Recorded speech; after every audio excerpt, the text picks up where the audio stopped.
Hi, everybody. Hoping this is all going to work out fine. We're in a different setup, obviously, than normal. um, Yay. Okay, good. It looks like it's going. Oh, look at this. Woo! I just got some water delivered. Okay, yeah, it looks like we're good. Let me know if all the volumes and everything are okay. It looks like in my monitoring stuff that it looks like it's good. But yeah, definitely let me know. I see your comments coming in there, and hello, hello, hello. So yes, we're planning to do these every single day for the next 4 days. So today and then Friday, Saturday, Sunday as well, always at 5 p.m. UK time. So tomorrow, as I believe, will happen shortly after the premiere for the day.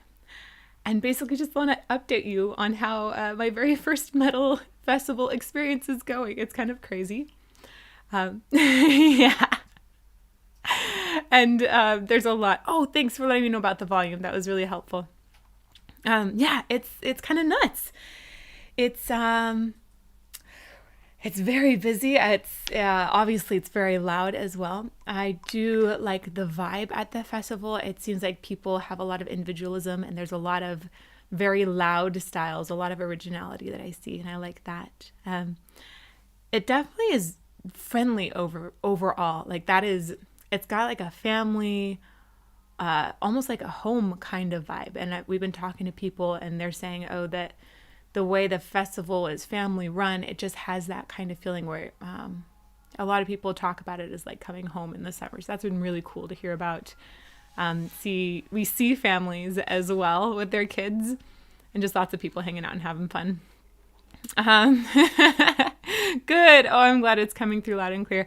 You know what, Michael?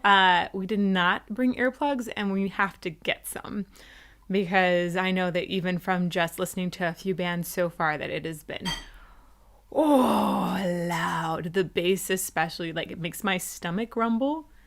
I feel like I might have a stomach ache after watching a show for a while. Oh my goodness, the service in this Airbnb, you wouldn't know. Oh, I'm gonna do this. Haha. Top. Yay. Okay, so decided that today, like at this time every day, is going to be the afternoon tea time, which is my favorite thing in Britain, I think. Afternoon tea time.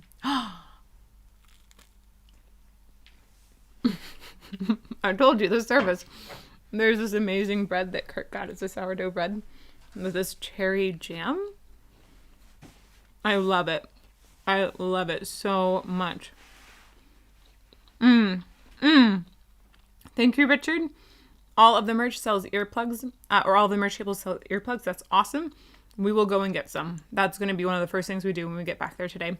We're staying in an Airbnb that's 10-15 minutes away. So it's not too hard to come back and forth from the festival.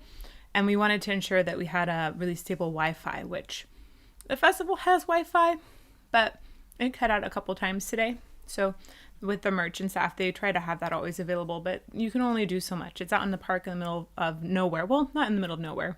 The UK doesn't really have the middle of nowhere. It's in a smaller area though. And it's really nice. The trees, it's like it's outdoors and like very open space. It's called open air, Bloodstock open air. And I like that it's completely open like this and actually very nice weather. It's not hot like Arizona, not dry either. It's just fairly pleasant, and you can wear your jacket and your jeans, and it's definitely not, for me, tank top weather or shorts. It is much too cool for that compared to Arizona. Lots of walking, but everything, it's out in the open. So, you know, one of the big concerns obviously is COVID, and I think it makes everybody feel better just to know that you're in the open air space like this. It's more comfy. I love seeing you all. Let's see, a couple of things to add here. Really, truly, there's too much going on to keep track of. They have so many stages with bands right now. And I want to shout out a big thanks to Paolo and to a bunch of our patrons who've been helping to fill out a spreadsheet that has so much information about the different bands that are playing. I don't know 98% of the bands that are here. I didn't know them before. So having this spreadsheet to refer to has been very helpful. Even earlier today, we had a band walk through the tent and ask us if we were interviewing them, and they went to the wrong people. But we did score an interview with them because I recognized them from some information that Paolo and a group of patrons had coordinated. So we're going to be doing an interview later with Battleborn, and they do Skyrim-inspired metal. So I'm very excited to get to chat with them about that. It's super fun. Oh yeah, there's a meteor shower tonight. Everybody watch it. It's going to be awesome.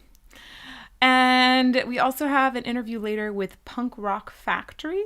They were last minute addition, and I'm excited about that because they some of you have been recommending them on the channel. I recognized their name, so they were not one of the bands I didn't recognize.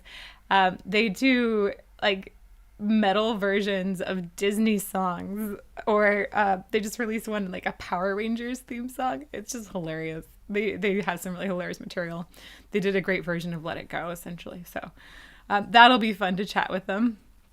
Okay, good luck with your work, Luke. I know, spoiled by Skyrim, indeed. My mom and sister are both addicted to Skyrim. I have played it, not extensively. I really like the music from Skyrim, though, so that's very exciting.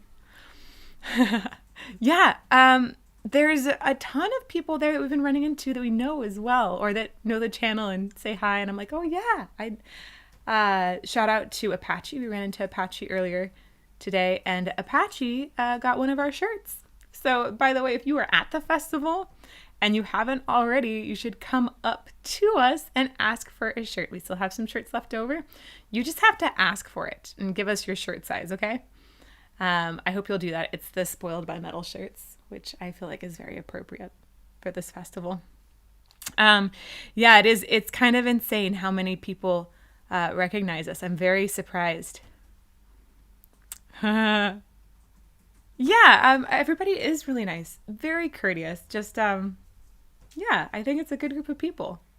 I like it. I like the friendliness and the vibe of the people. I think is really lovely, and I like that everybody, not everybody, but most of the people there, you're like, okay, you're weird like me. Like, you get really nerdy or geeky or quirky about something just like I do. And I feel like most of the people have that in common. It's nice. It's wonderful. I did have my first interview for me while there. The Moshville Times. So his name is Ian. And he'll be posting that on YouTube, I think, next week. Moshville Times. So he also gave me my first patch, which apparently you put these patches on jackets at festivals. I didn't know that. I didn't know that that was the whole jacket thing. So anyhow, I have a patch. And maybe I'll have to create a jacket at some point. It was cute. But Ian was super awesome, and his team was really awesome. And we're also going to be interviewing some of the organizers later today, Vicky and Rachel. This is a family-run festival. Started as a family, still run by lots of family. So I'm very excited to get to talk with them about how they've managed to keep that family vibe still going. And it's cool. I think that they're doing a lot of really cool things about just making the festival feel good, which is important. More King Diamond. I hear you.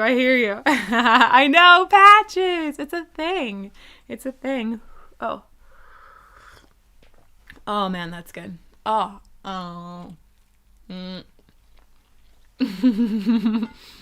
We're doing this because we have to run like right away, right after this. So we'll go get that interview with Punk Rock Factory like half an hour after this ends. So it's kind of crazy. Yeah, Kirk is the one that's feeding me on the camera, in case you guys, I thought I saw a question about that. A couple other things. Buzz. Let's talk about the buzz at the festival and what people are talking about. Tortured Demon. I have heard so many good things. We didn't actually hear them this morning, but apparently this is 3 kids, really, under 16 years old. Everybody that we've talked to at the festival, when they've talked about a band that's played so far, they've talked about Tortured Demon. I'm a little mad I didn't get to hear them, but we are still getting over jet lag a little bit. So it's been a rough one. Tortured Demon, though, I couldn't have interviewed them anyway because they're I don't know what kind of waiver I would need to interview somebody underage. But just so you know, if you guys are really big metal fans, apparently that's the group that's knocked it out of the park this morning. They're thrash metal. By the way, shout out to Robert K. Thank you so much for that huge spreadsheet on different metal types. I've been referring to it endlessly today. I did hear some really pretty vocals from Luna's Call. It was interesting. I heard it from over near the media tent and I went, oh, what is that voice? That voice is nice. And so I went out there with Ian and we went and listened to them for a bit. Luna's Call also does some harsh vocals, same singer. The clean vocals I heard, though, were quite nice, so I'll have to look them up. And we also heard Seething Akira. That one, for me, was maybe a little bit much. I feel like the bass was just really overpowering in it. But the vocals I heard were nice. It sounded like some sort of like vicious rap sometimes. So that was funny. What else can I tell you? I'm going to answer some questions here. Yeah, I love this. Heck yeah, I love me some thrash metal. Very excited seeing Creator. Yeah, and Cradle of Filth. Paradise Lost. While She Sleeps, man. Okay, I have to tell you, we have some possible interviews with some of the bands you mentioned. Everything has been left until the last moment for the most part with interviews. There's been so much shifting around in the festival.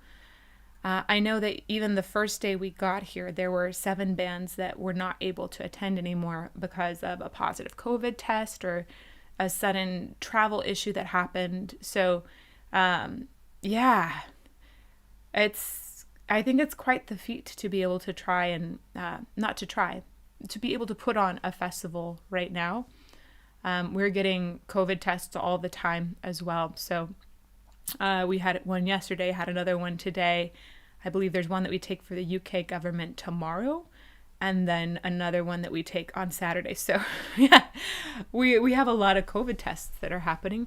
And yeah, if somebody tests positive, they can't perform anymore. So they've been having some bands that suddenly have had to switch out. But that is the reason that we have Punk Rock Factory playing tonight, because they took the place of another band. And I'm very excited to see them. Let's see what else. Oh yeah, it's going to be a blast when Sabaton starts performing. I'm looking forward to that. Oh yeah, Phil Squeal. I think that's going to be fun. That'll be a fun first time. Psycho. Oh man, my noses will be raw. Maybe, possibly. Oh, cool. I'm excited. I will say, a lot. So with last minute interviews, it's sort of, it's a whirlwind. You know, we want to be able to do this at all kinds of festivals in the future. I think if you know our channel at this point, you know that we're interested in just really not just being metal focused, but having that variety. And it's been amazing for me to actually get to explore metal because we started it with the idea of variety and just appreciating great voice and great music. Doesn't matter what the genre is. So we want to do more festivals like this. I'm glad we're starting here because the idea of doing Wacken, for starters, is terrifying. But we are hoping to sort of understand what role the charismatic voice plays at festivals. I think that doing live streams seems like a really good idea to talk about the vibe and what's going on. The interviews, oh man, I'm excited. We've got like really fun ideas, and we're interviewing organizers, bands, and attendees too. So we haven't started the attendee interviews yet, but if you are here and you're interested in doing an interview, let us know. And then, oh yeah, Skindred are good. We're trying to hit them up, but the last minute interview, we're told that that's not super common, but it has been for Bloodstock because so many people were unsure about how things would proceed, and ultimately, some artists are just totally quarantine bubbled when they come to play. And a good example is Devin. So Devin is completely bubbling. We just found out that Rob Halford is also completely bubbling. And that means no interviews, basically no contact with people, because I know that Devin is continuing, I believe, a tour after that. Though that might have changed by now. So in that case, you need to make sure that you don't catch COVID or honestly anything else and then not be able to complete a tour. So I get that. It's a little bit disappointing, but I think artist health is a good thing to prioritize before. So some artists are saying like, let's do interviews now, and all of a sudden scheduling all the things. Definitely one of the great things has been rubbing shoulders and getting to know some of the PR teams. Definitely, I've been talking with Michelle and Kirsten at Nova Kostra, and they have access to a lot of the artists that many of you love on the channel. Larissa, we're interviewing lead singer Larissa tomorrow, which Kirsten's been telling me about for a long time. She's like an amazing female up and coming vocalist that I've been hearing about, and I'm very interested in what she does. So if you hear something in the background, it is an ice cream truck. I know they have ice cream trucks in the UK, but there is one that is currently going by our house. It's it's a very distinguishable sound of an ice cream truck. It's too cold for ice cream. Anyhow. Let's see. Should try and get an interview with therapy. Okay. And check that out. So we found out the whole scoop behind what happened with Ginger.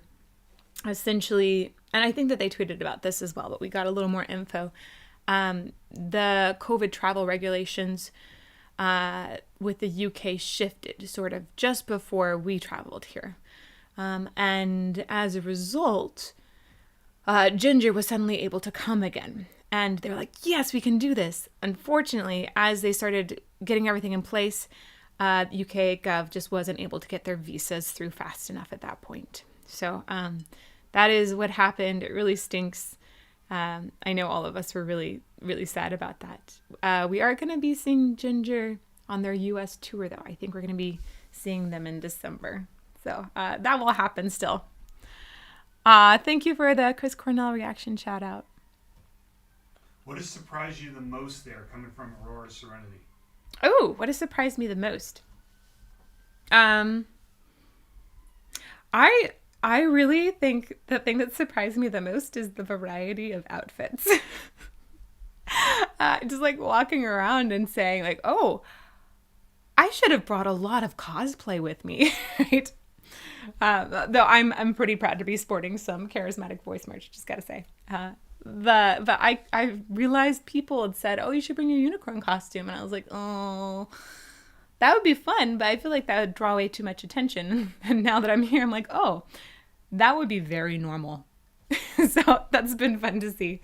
I like seeing so many different styles. What are some other questions? Oh, welcome back to Europe. Thank you.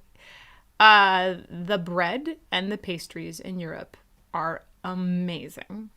This tea is jade blue tea, and we had it at tea time. We met Carl and Melanie in person in London, and we had tea together one of those days, and this jade blue tea was served. It was really amazing. So anyhow, in case you were curious about the teas, let's see. I know. Man, these are going by so fast. Have I? No, I haven't had ice cream yet. Check out Christina. Man, would the TSA have confiscated the shard blades?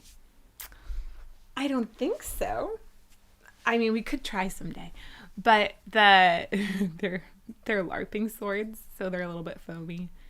They're enormous, but they don't really present any danger because they should be used for LARPing sometimes, which should not, actually do any damage. It was very interesting traveling with pelican cases for the first time. So we have different gear, and I'm honestly feeling pretty anxious and excited and nervous about how all of the gear is working together for the interviews. It is so challenging to have multiple cameras going and multiple microphones, making sure that everything is working. So yeah, I know I was even missing a connector piece between one of the items, and have that now, so I think it'll work still. But we've got 2 cameras in case one of them fail, so we'll always have 2 going, and we have at least 2 audio intakes for each interviewee as well. So we're trying to have backups to make sure we don't totally lose anything. Of course, the voltage in the UK is different, so we have adapters and a converter as well. It was a lot of gear to pack. So we have 2 Pelican cases, and I discovered that in the UK, whenever you come through the border, through the airport, they will take the Pelican cases and keep them at the special desk.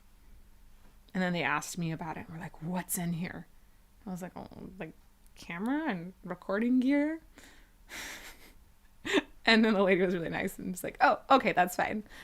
Apparently, Pelican cases are often used for transporting firearms, which I did not know. And that explains why she was trying to really grill me at first. It was kind of cute. Let's see. Anything else? Have I had a full English breakfast? I don't think I have yet.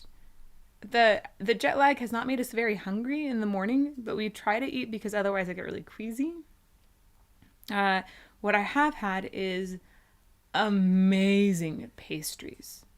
So ridiculous. There's this one that's like a Kaiman Amun or something like that. And there was this little tiny local bakery that was in the crook of an arch of like an old aqueduct from London. And it was about 10 minutes walk from where we were staying in London. And so we went there and got pastries a few different times. Oh, wow.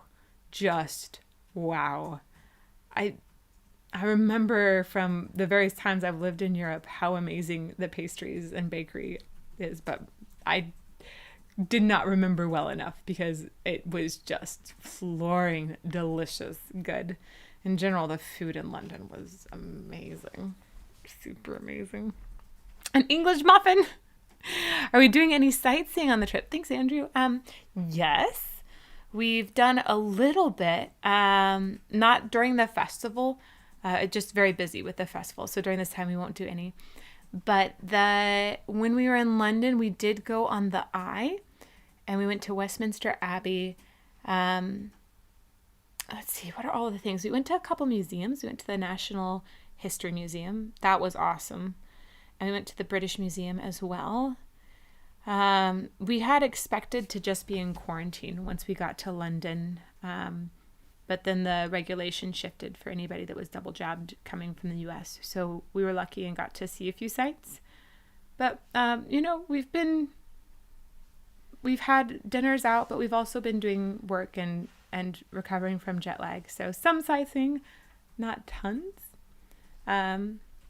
How is the Royal Guard? We didn't get to Buckingham Palace or Kensington Palace, or Windsor. We might, crossing fingers, after the festival, we might go to Warwick. I'm very curious about Warwick. I've never been. I went to Windsor when I was in London before. So we might go to Warwick. We might, or we're planning to go to Stonehenge afterwards. Maybe gonna see the Jurassic Cliffs.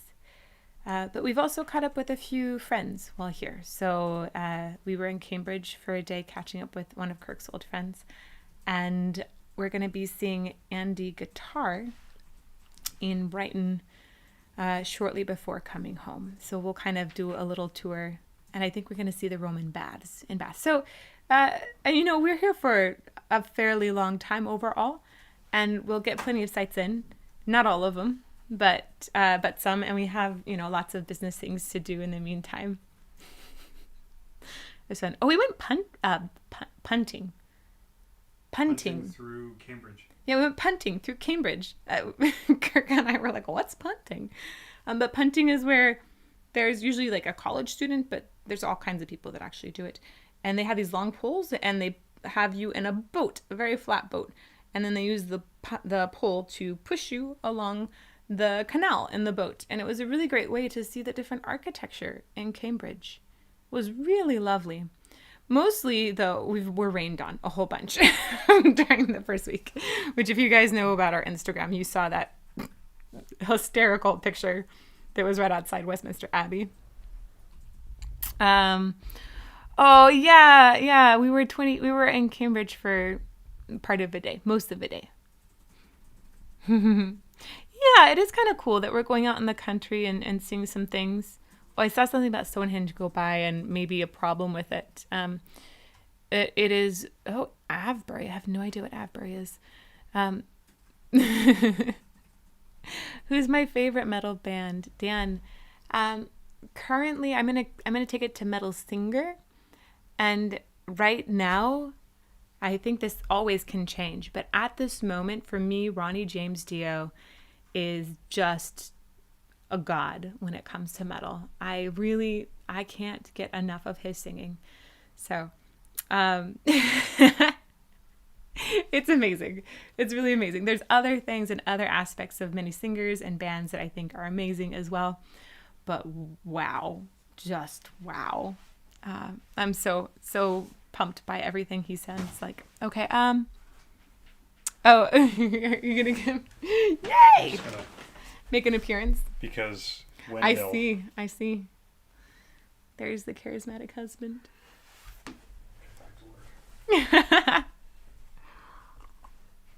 He's cute. Oh man, I see a lot of things, fun things here. Stratford upon Avon is probably cooler than Warwick. Yeah, Dio is God. Thank you. I love it. I feel like you guys probably did know that Dio was going to be the incoming answer. But really, truly, like, he's incredible. There's so many little tiny details he adds to the voice. I just got the 3-minute notification because at that time we're going to like run out the door and get to that interview. It'll be fun. Let's see. Warwick. Oh, instead of Warwick. Thank you. I really think that British pronunciation is quite odd sometimes. Just saying. Quite odd. Let's see. Ooh, we should recreate the scene from Spinal Tap. Or what's the meaning of Stonehenge? If anybody knows that, yes. Anyhow. We